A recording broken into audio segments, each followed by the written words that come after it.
these are my former workmates. Nebo twakolako ffenna. Wajja tuvuddeyo. Nze yabajjawo.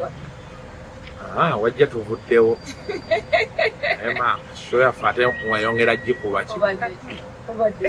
Kati nzaji ku.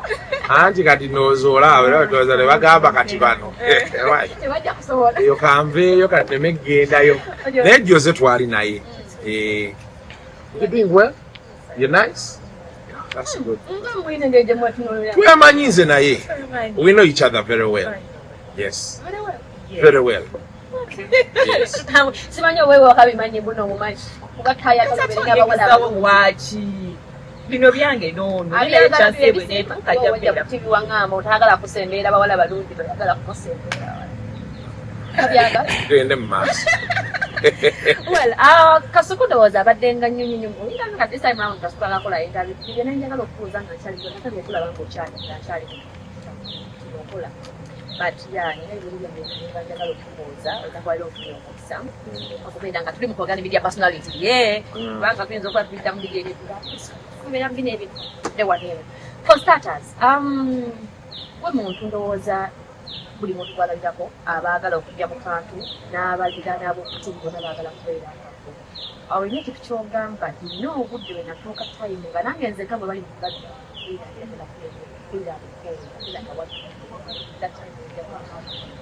mu nagiinako I think around Mowzey Radio's death there.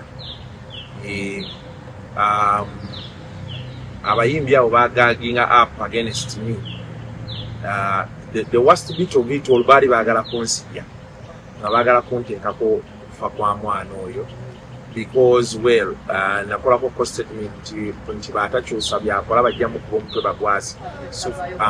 So they resurfaced, actually they resurfaced the audio. Because nali ku talk and talk show. Yes.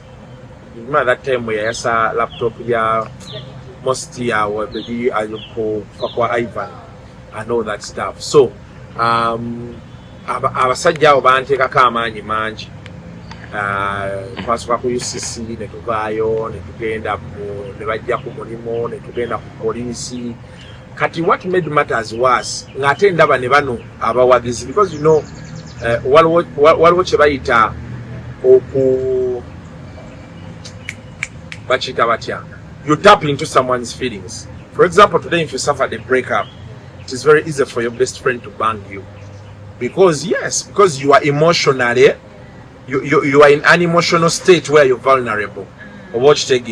So whatever he says to you, you know, and all those things, sometimes people want to end up feeling about something else. Thank you very much. So they exploited the emotional vulnerability of Bana Uganda at the time. Yeah. So nebaga so kati nze kyasinga ate ennyo okuneewuunyisa mu ebyo byonna nga ndaba abantu bulijjo abagamba Kasuku awammaani nga nekyo twogerako bakiraba okitegeera nga bakyaginze neŋŋamba ensi kansooka enjiggyeko amaanyi okitegeera andi waliwo ebintu ebimu byolaba noweebuuza. Because you see, at the end of the day, that we have goals and dreams. And so you sit down and think, is this worth it? You know? Yeah, and you just feel like no. And you let it go.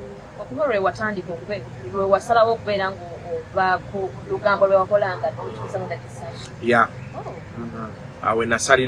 Because okay, maybe also it was the time.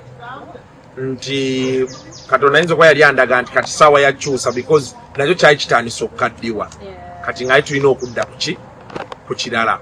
Then of course I also realized that maybe there is a lighter part of me that can still broadcast to the people and they stay happy like we are doing now. People come watch our content, they are happy, you know, ne bagenda maaso with their lives. So for me that is basically it. Ebisigadde, but you know, omuntu okuteekako ekintu ekyo nga tebafuddeeyo ate kati nze kyampa nnyo ne reflection otegeera abantu kati over the time kati natandika oyiga sikyakwatirwa nnyo bantu kisa.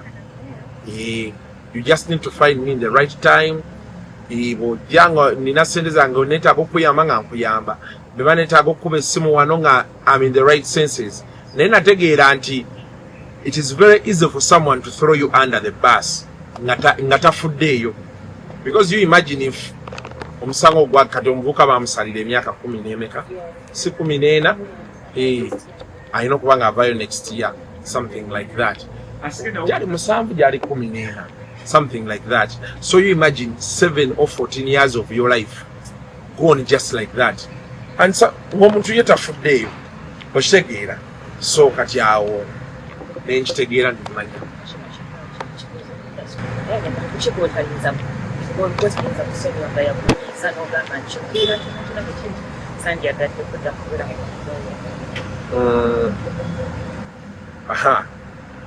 Kati wankiddemu nkya olinako osembezaayo awe wali challenge tigassiriddamu kuba mukwano gwe.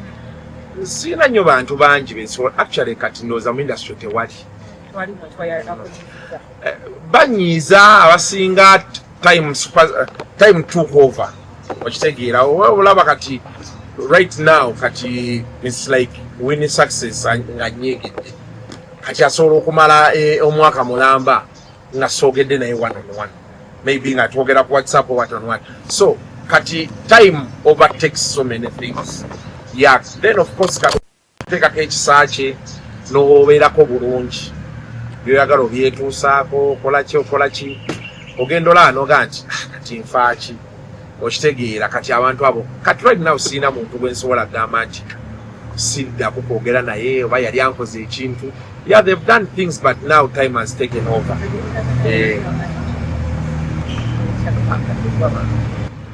Junior, he's my brother. Nebe nafiirwa yajja nankungubagali kuba kati olaba ebintu byonna bibeerawo, naye waliwo ebizibu byofuna kati ng'okufiirwa. Omuntu ne baaba wootegeerera omuntu nti kati ono yankoowa yanvaako okitegedde awo. That's why, because death is something we all cannot, dictate or, Yeah, so for me, even before all of this, I got to understand that we can disagree on things. How we choose to handle the disagreements is a discussion for another day, but we can disagree. We'll take it at Chegamba. Now, after we disagree, how we handle ebiddako is up to us. So, ekirungi first yaliwo buli omu n'agamba munne kye yali ayagala omugamba, interventions nezibeerawo kati ebyo ne bidda. Okitegeera. Sina buzibu naye.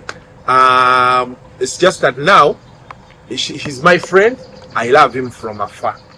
Yes, because mama we njogera naye, baganda be njogera nabo bulungi. Ye tetunaba kwesangako nti twesanze ekiri awo nti oba ki. But there's nothing I have on him. All right. What was Sageda?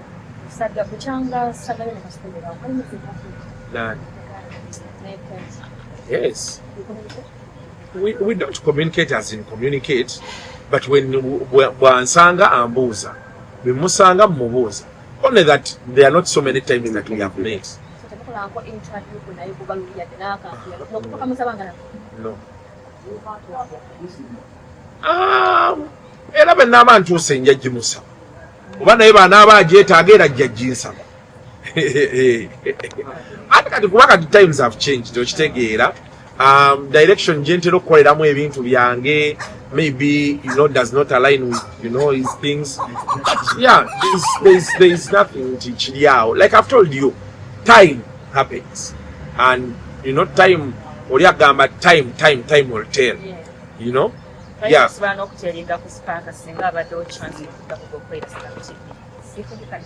Of course, we have percentage in Jagala. It's not about the money. Because Kategera and Spark TV is an institution. Nebuli mu abakolamu. Obokitegedde.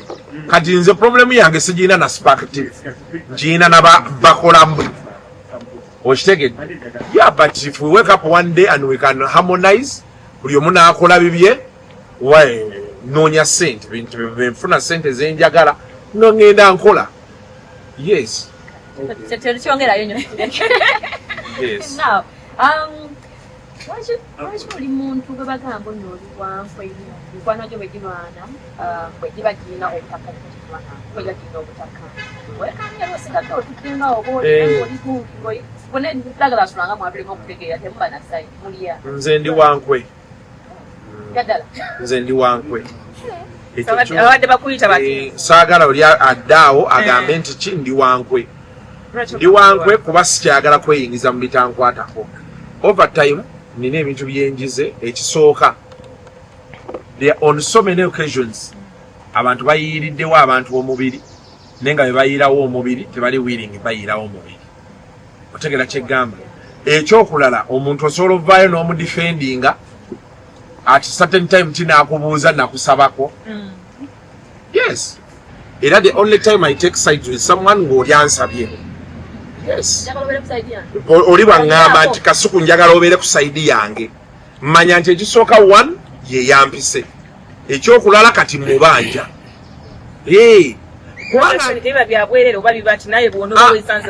webale ate era nange njagala nnyo nga nkubye essimu okitegedde. I'm going to give you an example.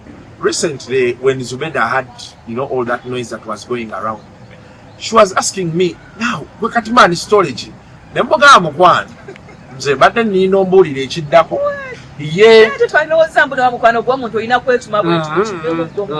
anti nze mbeera simanyi waki abantu bakaayana. My friendship is with you.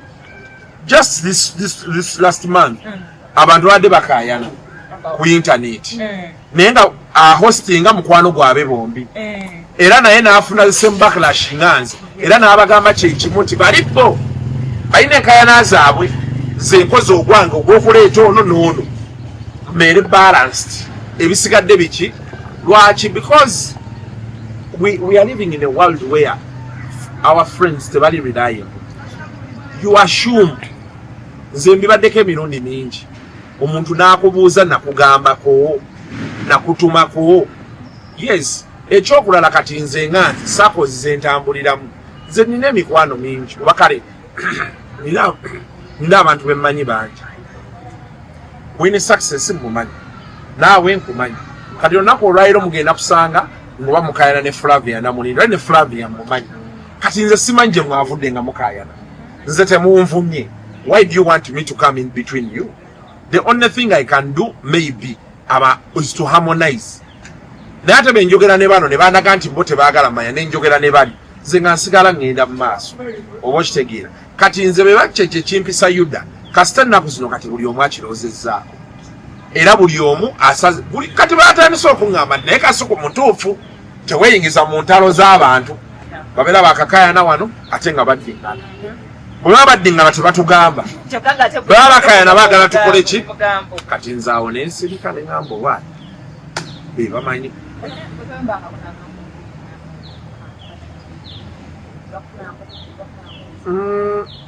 ebyaffe bisobola obbaawo ne kati nze ondaba kati sikyali ku level wenkaayana na muntu mufiirako okitegeera kuba kati otuula wansi ne weebuuza waki nkaayana n'omuntu ono oba okitegeera ebintu ebitusumbuwa kati nze nsoma psychology ebisumbuwa abantu bitini nnyo communication sometimes poverty abalala they feel they are not loved enough. Now bw'oba owulira nga you have an issue with me you come and talk to me oŋŋamba noŋŋamba nti kasuku wano kino kyewayogedde saakoze eki kuba to error is human.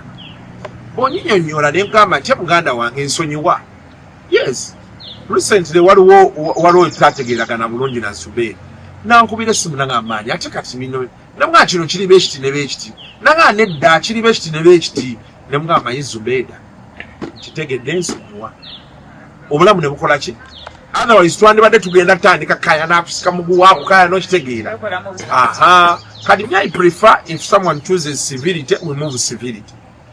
Yes oli bw'asalawo nti tulwane tuba tugenda lwana naye kati sikyalwana bya impulse nsobola okutereka n'omwaka nenzija lumu yes nenzija lumu ne mumbuuza ne mbagamba ojjukira wali yajja kati nange leero lwensanzeewo ngera yes best friend mbayina best friend. Bayina. Okay. Nina abantu bendudde nabo mikwano gyange. Sijagamba nti best friend. Olinayo bayita best friend atali naye nina bendudde nabo ssebo. Abantu nga nabalaba mu senior 1 nga nakali tukyatambula. They are my besties. I could say besties. The word best friend sounds weird, but I have friends I've been with. Omuntu gwoddukira ng'olina embeera gy'oyitamu naye nga omanyi mukulu gwesula ogamba kintu tamala tajja nakyo era netazijja mwogera naye mwenyi yeetaaga awulire anti kati benna mwogeranga ensi yonna batandika okuddukira ewuwe nga waliwo ekibaddewo batandika omumanipulatinga. Gyali musajja wange ndudde naye nasoma naye O-level, I mean A-level, and since then tubadde ffenna bwe tuti. Era ne bembeera n'ekizibu ne bembeera nga nina wendi ye asobola okuva ku mirimu gye najja n'atuulawo nange olunaku lulamba ku lwange. Waliwo ebyaga ekiragirawo waliwo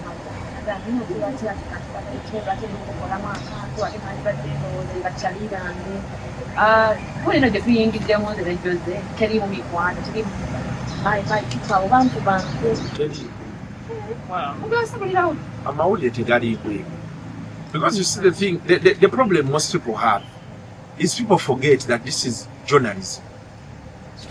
Yes, mu America kati babayita YouTube journalist. Yes, kati problem eriwo luli twakolanga nga balaba cameraman ne presenter. Naye nga bibeera ku TV. Kati people had the imagination, people think TV over is what? But TV is the people. Okitegeera. Kati nga tebalina we banyigira olusi stories ezimu nga bazikola nga n'omuntu akikoze takola ki tomumanyi talabise. So they had, there was that space abantu nga batya respect biki. Kati now social media beyajja oli olw'okuba abeera ayita n'ayogeramu ne Kasuku alowooza Kasuku level ye alowooza Kasuku wa bigere. Otegeera kyekugamba amangu awo Kasuku amufudde owaki ow'ebigere. So kati abantu balina okuddayo wali ne bamanya win success amawulire be gaba galiko gwe tugenda gakola. Yes, and I will give my opinion. Bw'oba gwe mukyamu era nja kugamba nti oli mukyamu bekiba kizze mu public domain. So the onus is on me to choose whether I castigate you in public or not. Yes. Neno ffe tulina mikwano gyaffe gye tutayogerako. Lwakuba obuzibu abantu bwe balina nti oli bwakola ne win success mwekubiza ekifaananyi mukitaddeyo alowooza musiiba mwenna. Naye nga win success omusanzaawo oba naggi omusanzaawo n'ogenda mu maaso oba otegera kyeggamba. So people have that illusion, but this is a job. People are making money. So nobody can dictate to us. Kyetulina okukkaanyako maybe kyabuntu bulamu. Atuule wansi naye oli baba alaba nga obuntu bulamu tebwetaagisa ekyo ng'akireka ng'akivaako ng'akola ye kyayagala. Tewali ebyo abantu babiviireko ddala. Bo abamu basasula abantu bakuba abalala nga tebalabika. Abalala bo boogera bye baagala naye kasita omukwatako booti be papa ng'anyiiga. What is that most common lie about you? Nga balina ekyo bakwogerako n'ogamba oyo si yenze naye ate ng'ensi bakikwogerako. Ndowooza bujja kuba bwenzi. Toli musajja mazima. Siri musajja mwenzi. Ng'okyogera tokyekakasa. Siri musajja mwenzi. Abantu bambi abantu balina impression nti oba nkwanakwana nnyo. Then n'ekyokulala ndowooza abantu balowooza nnyo tusaagala abantu baavu. Kuba mbaddiŋŋana nnyo. Naye ebyo mbyogera to spur them bayimuke bagende bakole. Okitegeera. Abantu abaavu of course sibaagala nnyo nti kiri awo, but I'm compassionate towards them because the Bible gye tusoma etugamba beera compassionate eri abaavu, beera compassionate eri bannamwandu, ba orphans, those things. So but I think that's the biggest misconception people have. They think saagala banaku oba baavu n'okulowooza nti nkwanakwana nnyo. Ekyakugamba takwanakwana nnyo tutandika okulengera sport zitambula mu left right center nga ziraga. Yagamba etakwana ate nze nga screenshot abazifulumya nze sirina kyentya kuliko Tracy naye nze kyenkugamba nkimanyi abantu kye balowooza nti kyendi si kyendi ekyo kweyo ango naye baba alina screenshot ze azifulumya ate nze ngenda kubaaki naye kasi tolina ngeri gyoyinza nze nyinza okuba nkikiriza kubanga kati fe tuli mugundi yemu panda ifisi tubategeera zandibadde zajjamu kuba tulina be tulina mu midyanga abazisindikira egundi ezo now bwoba oli ku kantu ng'oyogera mugaba njagala kasi kyegundi kyedina njagala omukazi ngayo ate bana naabyo omukazi eggulo bino ebintu byonna omuntu asobola kugamba mpkola kubanga byayogera ekitula omuntu olusi ate kati nze kyolina omumanya kiriba ekiti bwe twali tukola ku radio baatugambanga nnyo and for me this is where everything I do came from baatugambanga nti mugende ku zino roadside bars make friends with those people obubaalabaala obwo bwokukubo obuli mu washing bobo bwe butyo obutuula va ku disco eyo tebamboozi abantu babeera mu byabwe bayimba abakola bityo naye bano abantu waliwo waligayayo ky'obunyama wano batudde waliwo ekiwala ekibiibi kibaleetera ebyokunywa kireeta ekigere okitegedde awo emboozi entuufu weeyo kati leero mumande bwe genda onoonyeewo ogenda kusanga omuvubuka akunyumize wiiki naye ekyantuuseeko naye abakazi bantu babinyo nti kiki omanyi nti navuze paka soroti ngenda okulaba ekiwala bulijjo feruta kiri eno n'ekiwala kyenaguddeko kirina amabira kikole. That's where the conversations come from. And you see, people like to relate with the people who are like them. Otegera kyegamba yensonga lwaki olaba nti abayimbi abamu edda beepakeginga nnyo nazaalibwa mukazi mwavu because abantu bangi nga bazaaliddwa abakazi baavu at the time. Kati olunaku olwaleero waki ebintu ebyo tebikola abantu bakulidde mu good life akuze emmotoka weeri emutwala ku ssomero leero abaana bonna abalina emyaka 2 batini bowulira nti nenva e Masaka nenninya baasi abasinga bakulidde wano mu kibuga fe twakola tunywayo gati twakola tukola betu ne betu otegera kyenkugamba kati tewaliiwo nnyo kiri awo oba okitegeera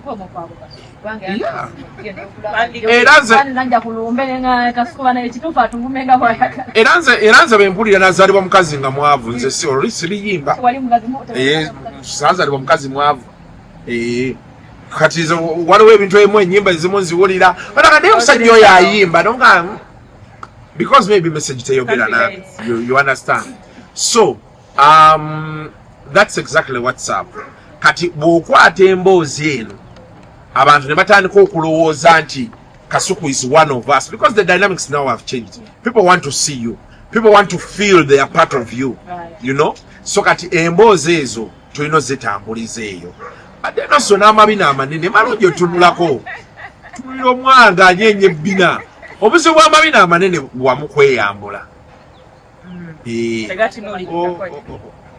naye mu lugoye abantu waliyo n'abantu abagala bafatisonze bakyaliba nga basinga baagala abakazi ba heavy akugamba ekyo kiraba nzije mugamba naga nkirya ng'akyogera kikakasa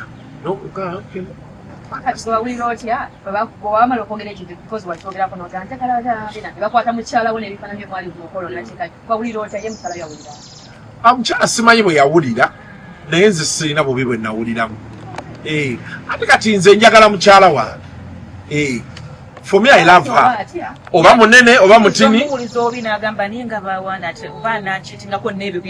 kati awo yaba amanyi because ndi naye kati until otherwise agume naye bw'awulira nti bino kati yeyama anti kati ekintu ekiriwo kyeyajjamu yakijjamu akimanyi gana amawulire abantu boogera ebintu nze mukyala mbadde naye even in worse times wano tuli kaseerezi we have been through those things where you feel like now the time has come okitegedde and kati bino bye twogera bitini nnyo era nze tabimbuuzangako tebambuuza nga nzizeyo leeti anti kubanga we twali twekwana era nali nzirayo leeti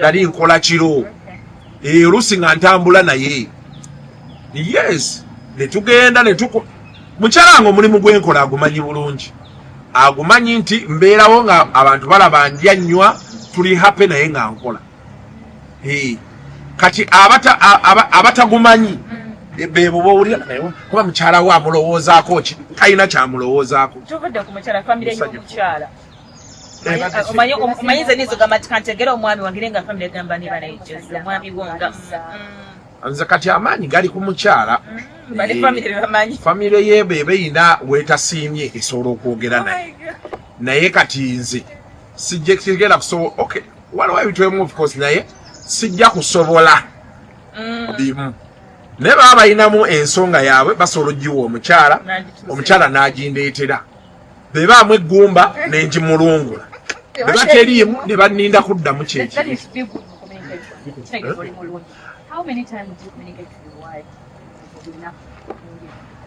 okwogera naye aye yayogera naake no, but for me, my relationship, the way I built it was I've left home, been come my waka.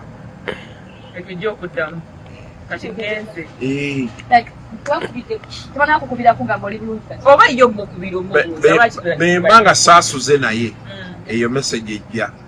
How are you doing? Okujja nga navudde eka nga ndi mulwadde waseewulira bulungi. Abambuza, are you feeling better? Have you eaten? Naye bino ebirala ebyakajanja eyo stage twagireka. Tuba tulina bitukola. Okufaayo okukwera nkugambye nti bekiba bemba navudde eka nga complaining nga nkooye olubuto olunuma oba omutwe, they will ask me. Neddagala bajja ddiŋŋamba kati lino tuyitadde wano olimira booti lino olimira booti ne bankubira saa mukaaga omize eddagala ebyo. Naye bemba nga ndi bulungi nga bwendi kati. Tekyetaagisa.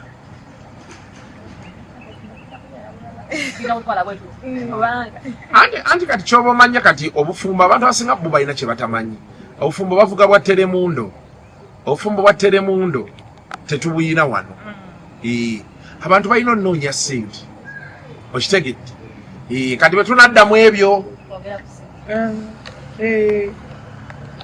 kasita ekirungi eka nzirayo ne bandabako era benzirayo bambuuza olunaku lubadde lutya nenyonyonyola nasanze Winnie Success ne Jose Naji kani ne interview njirabe kansubira tebesinisiza tebesinisiza kale kati yes so tukola reviews betwogeddeko ne tuboogerako ne twebaka ideally that is how atubanyumyako nakalabyako TV kade kesi sanga woli naye ababawala babamanyi kye bagoba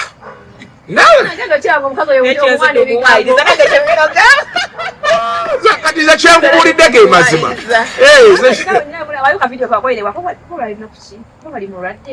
ndabiwa mutawanyo okukwata simane kati okoze otya emikono gikufuyiridde naliko omukyalo ono yiba night waliyo kamera wakasobola kukwata twali tugenze yali Easter break eno twali tugenze ewafaawo emigadde kati ng'ate standi nagyerabidde sazze nayo nemukwasaamu akwate akantu akabeeremu so nga nina okumugamba kati kolaba oti kwata wano kolaba oti naye yali atandise oteesanga ekyo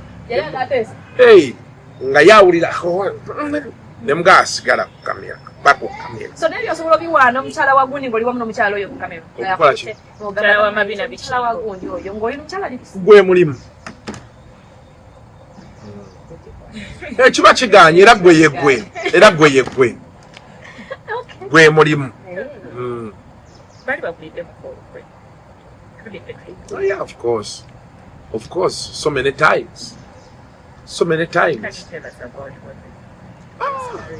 kati nze nina kyali wange omu yayagalako lumu okusabiriza girlfriend wange namugamba maani nange mpaako biki nga nakyali wange betuti kyali wange omukazi najja n'abiŋŋamba but the difference in life ate gaya kyali wange nyonyonyonyonyonyo the difference in life is now this when you talk to someone nakkiriza ensobi ye okitegedde nakkiriza n'agamba nsonyiwa n'atakijjaamu lutalo oba onfuna bulungi era omuvubuka be namubuuza yaŋŋamba kituufu naye nsonyiwa nabadde nkutta akaliro kati nze nentekawo precautions ziriwa ne mugamba kati wano vaawo kubanga leero kikoze ate oyinza okiddamu enkya otegera kyeggamba ekyo nekivaawo ekyo nekiggwa nina ekyali wange omulala ye tetwaddamu kwogera lwa mukyala ayingidde essimu ndi naye we are hanging out together ate aweereza omukazi message yes girlfriend wange amubuulira leero tulina ono leero tulina oli leero tulina ono leero tulina oli nedda it's not right nange nali nesanzeko my situation. It's not right. If you're my friend tugambe wino oli mukwano gwange atina gye twenjeredde yomanyi boyfriend wange tugambe ye John tulina songa kyogamba oyo namugambe tugenda ku Javas niye tugenze yes just yogambe niye tugenze I mean watch your updating a boyfriend wange he's my guy watch your like at nature baina mukwano gwe nga kazi we tebagenze. Alright, so abantu naye bamuliddemu abamu bamulidde bamugayiza bugaya njagala advise omuntanda nga kalungi adafendi alina okukwala nga focus adafendi alina okukwala kyali mukogeza alina kujjaja nakokopozinga ati okay so kapesaidi y'omuyimbi then odemaadvise ng'omukatandikayo. World over it has been hard to balance music and media. Era olaba kati nga ye Kelly Clarkson oba omukyala waliyo Kelly Clarkson waliyo noono omukyala omuddugavu omulala naye yatandika talk show ye bamuyita batya music baamuleka ndowooza literally music baamuleka ne baconcentrating because well this is so time consuming so you know you have to think about what you have to do and all those things. Ne wano tulabyeko Juliana yakolako podcast nagiseasoninga kati now it's taken a sabbatical for almost a year and a half, yeah. You know, so but it is okay for Shiba to express herself. Yeah, it is okay. This is what she wants. Maybe business kati, you know, bola music are a bit slow right now, so maybe you know she's at a stage in her life where she's turning the page. Omanyi kati bino ebintu obirabanga ebyo sana mubeera wano mpola mpola ogenda olaba career ekyusa kati nze genda ku example natandika YouTube mu byosaaga nenga akanjitandike beyagenda ng'epikinga nenga naye kati ndoza time eva ku TV wano ne radio ekyusa actually ku TV because naninga nti solo sigala nga ndi ku radio ne TV nga ndaba nkeera you know nga sikyabitegeera bulungi era plan yange nali this year nali nina okuva ku TV. Yes, kati nzije fule because what TV and radio were giving me was kwalika abalabi ngate I pre-sell the story then ne bajja ku YouTube ne bakola ki ne balaba so sometimes obera wetegekera ate kinajja kati olaba nti tugenda tugamba nti kati banange tuggalawo radio biki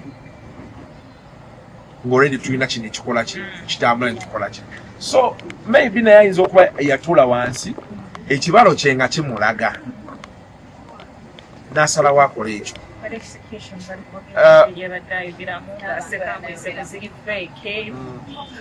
No, I think people are just bitter with Shiba and they have their reasons why kibanyiivu kuba Shiba ayina engeri gy'abadde azimbye ekintu kye nga she has built a bubble around herself. So I think that is now the problem. But I don't see anything wrong with what she's anyway, nze nga munamawulire nze binkolera ndaba amawulire kati tugafunye weekend okubalya bifulumya bituwogerako kati bitambula and then maybe she opened up about her life and but that's her life, you know. If you think otherwise, then get your own life. Obo kitegera omuntu akwadde story eyiye kati of course problem jajjofuna some of her opinions are going to rub some of her fans and non-fans the wrong way. Yeri challenge yenkugambye kati nga bolaba ebyo ebyobufumbo abantu boogera ebintu but people are enjoying relationships. People are moving out of this relationship into another. Ekyokola abakazi bennyini kati bebasinga olwanisa ekyomuntu yenna agamba omukazi ebya smile, you can be an independent woman, a single mother, ololo because ekiri eno ku field kirala. Kati challenge eriwo ku Shiba byonna nga abyogedde ate ye yagenda n'afuna omusajja w'omulala ate n'amuzaalamu. Kati bitandika okubeera nga omuntu atandika okubigattagattawo. Okitegedde kati obusuku abantu kati bwe balina bwe buli bwe baba abakazi babbidde abasajja bwe genda otunula abasinza okuba obunyiivu bakazi. So it's more like practicing what you don't you preach what you don't practice. Oba otegera kyeggamba, and that may be we wayinza omuviiramu obuzibu because abantu ati bamanyi okwogera nnyo n'okubamu ebituli n'ebisigadde. But I think it's fine for her. She can go ahead and do her podcast. For whatever reason she did it, as long as yawulira ali contented, then that's okay. What can you tell young Kasuku omuto. Like nze, my younger self. Seka twesanga kati. Mugamba, you made all the right decisions. Kuba Kasuku omuto yanyimirizaawo. Buli kye nakola when I was younger is the foundation byendiko kati. Era sina kye nejjusa. Nze sina kye nejjusa. Buli kimu kye nakola kye kimpaniridde olunaku lwa leero wano wendi. Sinaamu shortcut mu kutuuka wano. Yes. So the younger Kasuku will be very proud of me. Yes. Would you go to war for love? Go to war for love? No. It's like what? Are you sure? What?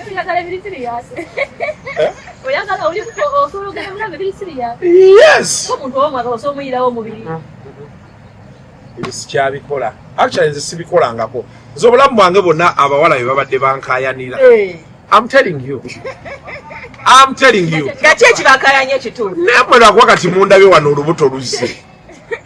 Mundabye wano sikyafaayo ebirevu sisanirira ebiri sisanirira. Naye my friend gwoba kunsangako biri ebiseera. Sure. Genda gulayo ku bifaananyi bya Kasuku omuto. Butereevu. Oyo kati oyo gwe omulabye ku kamera awo kati gwe genda otunulire bonna abaali mu eyo video baali bafaanana batya. Okitegedde kati nakati naffe tutudde wano mu myaka 10 bajja gamba baali bafaanana batya, because you know the quality of the picture and you know all those things. Naye ng'ate kati tuli bulungi. So but yeah, naye nze anyway kati nze ekizibu kye nnina ebintu bya laavu ebyo sibiteekako nnyo maanyi kuva dda. I'm a person who prefers sitting somewhere ne mukuba emboozi ne munyumya, you know those things. So I really don't understand omuntu bajjanga ngamba nti omukazi oyo amwagala omukazi ng'amutwala kubanga awaaki nnemesebwa okunywa bbiya olw'omukazi. Ekyo kimu. Oli kasita tweyagala ne Winnie Success nagamba va ku Winnie Success wange, nze nkubuuza kimu, weeyagala n'omusajja oyo? Bwe kasita oŋŋamba nti ye nze nga ŋŋiira tosobola twagala babiri. Omukazi tasobola kwagala abasajja mirundi ebiri. Omusajja akisobola. Naturally that's given to us in the natural laws and the Bible. Genda osome Bible. You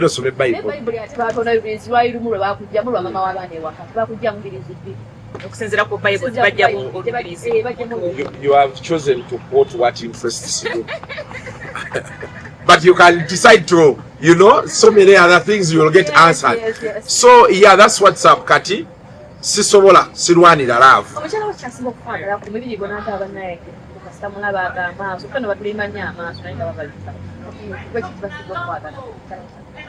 Ndowooza era njagalako maaso. These are very they are very lovely eyes. Yeah, I will look at you and you get wet. Yes, that's it. Yes. You're looking at her. And so if we are there. Yes. Omanyi wali abantu abamungu when you see just binebyo kunyumyamu, then you begin, you know, expressing feelings. Tandika omuntu okubaako engeddo baba. You know, kati awo betutuukawo otoba butobi. No gamba, oh, fantastic. Yes, so I think she loves my eyes, and she also loves my stomach. Yes. No, Angamba, you're okay like that, baby. You're fine.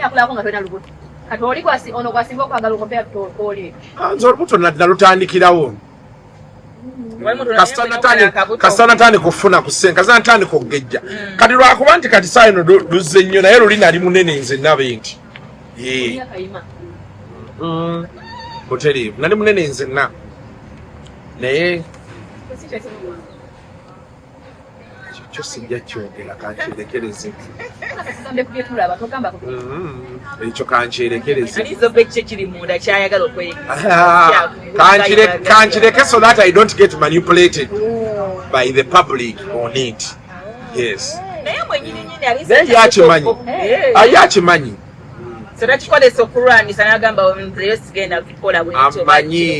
amanyi gwe kyoba omanya nti omwami wamumanyi amanyi we bamugezesa ne batamugezeseza. Yes. If death comes for you, make what 10 minutes to say something, what would that be?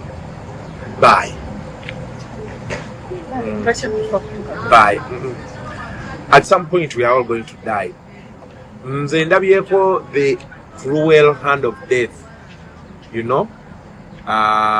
Naddala wano mu bukulu nina abantu bendabye n'olaba omuntu ng'afa waliwo abafudde obubi, waliwo abafa obufi obulungi omukera ku makya omuntu yafudde.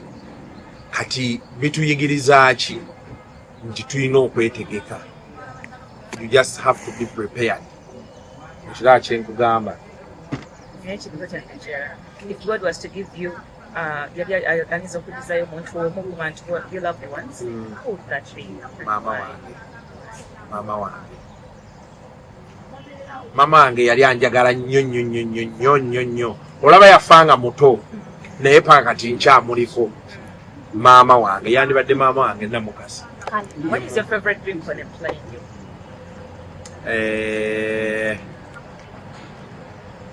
Balina champagne gwe bagaba. Simumanyi we bamuyita. Yeah, but it's sparkling. Gwe nsinga okwagala oyo. Your favorite airline? My favorite airline. As of now? I think that would be Uganda Airlines. Uganda Airlines empise njirinnye nnyo naddala nga ngenda Dubai, South Africa ya Bungereza. Naye Brussels eyo nali njagala nnyo, but the last time I went to France balina ekintu kye baakola. Ne ngamba, you imagine a situation. Twava wano late tugenda otuuka nga connecting flight ate esimbula. Emigugu gyange ne gisigala emabega. Ate ne bagintuusaako 4 days later. Abaali bangambye nti tijja kwolwo. Ng'ate nina gye nalina okubeera. Oba okitegeera kye ggamba ng'ate nina okgenda najjo. Kati Uganda Airlines ebadde tennampisa bubi. Uganda Airlines bamalina okumpa upgrade. Ne bangamba bwana Kasuku jangu otuule mu maaso wano. So kati right now ndowooza yeeyo Emirates nagirinnya. Engeri gye sitagituulamu nnyo business class negitwamu emirundi ng'ebiri. I didn't really feel. Then Qatar, same story. Ethiopia, no, it's a big no. Rwanda Air. Sugar, honey. Sugar. Flat, as in a nyumba flat, or business is that one standard. Flat. Tea, coffee, or milk? Tea. Gin or whiskey? Gin. Wine or champagne? Champagne. A made up boil of a made in CK. Yeah, boy. Would you want to do this with us again? This show? Yeah. Of course.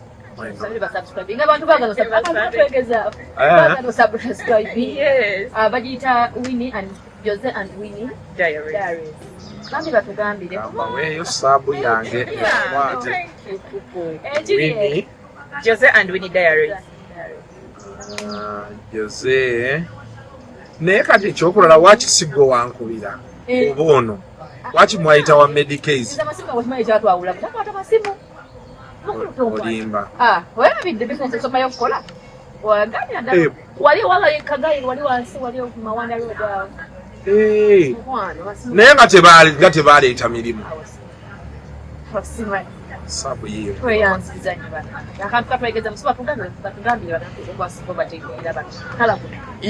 so abantu baffe abali eyo bagita Jose and Winnie Diaries genda ku YouTube subscribe. I'm coming soon on this channel. Twewagire bambi twewagire kati wano content waabwe si waffe wa bya kisiru sima kwevuma abakubuuzaamu wano oyinza okubanga olina kubadde tomanyi kati n'okafuna siwewo naye munyiikira akantu kakambwe bino bye mubadde mwebakaabaka ojja kwesanga ne ku munaana ozukusobola okakola ndowooza okiraba ate kati nga zino morning hours ezisinga okuba ennungi beziyingira saa musanvu there's a lot of fast going on naye n'abantu baba bakooyi so be muba musobola obuntu buno mutandika obukola kumakya mbamanyi. Yes, I know you and I really have no problem with you. Oba mwade mulowooza olwokuba mukolako sipaaka sijja kukiriza badde manyi waliwo aganja otuwa. Like I told you, I don't have a problem with the station. The problem I had was with some people. Yes. So hey guys, subscribing bye.